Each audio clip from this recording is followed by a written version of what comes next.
In this tutorial, we're going to talk about the difference between bitmap and vector images.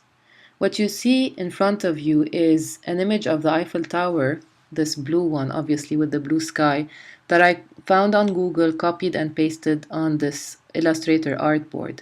And then I selected it using the Alt and the Shift keys. I copied it to the right side, and when I did, I image traced it. Now, we're going to cover image trace in the next tutorial. But before doing that, we need to understand the foundation, the important difference between bitmap and vector images. Now, obviously, the image that I copied from Google and pasted it on this artboard, which is the one on the left, is a bitmap image. What are bitmap images? Bitmap images are stored as a series of tiny dots called pixels.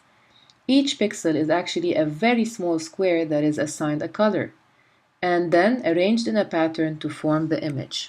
So let me zoom in to show you what this means. The more I zoom in, the more you will see the pixels. You see tiny dots.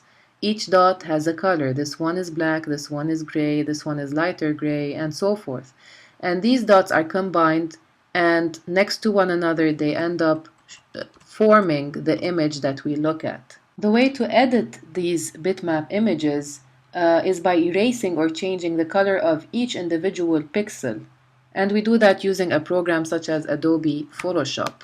Now, unlike bitmaps, vector images, let me zoom out, are not based on pixel patterns, but instead use mathematical formulas to draw lines and curves that can be combined to create an image from geometric objects such as circles, polygons, rectangles, and so forth.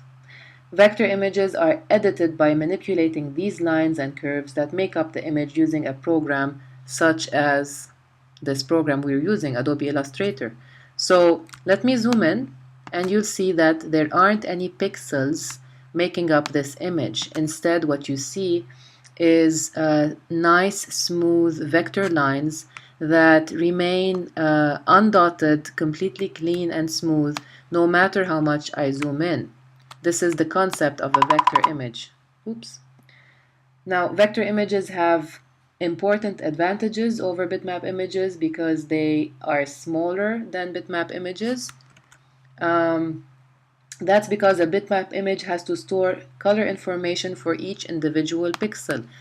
I mean, if I zoom into this image, you can notice that there are thousands of pixels. So a file containing a bitmap image is usually a bigger file size than a file containing a vector image.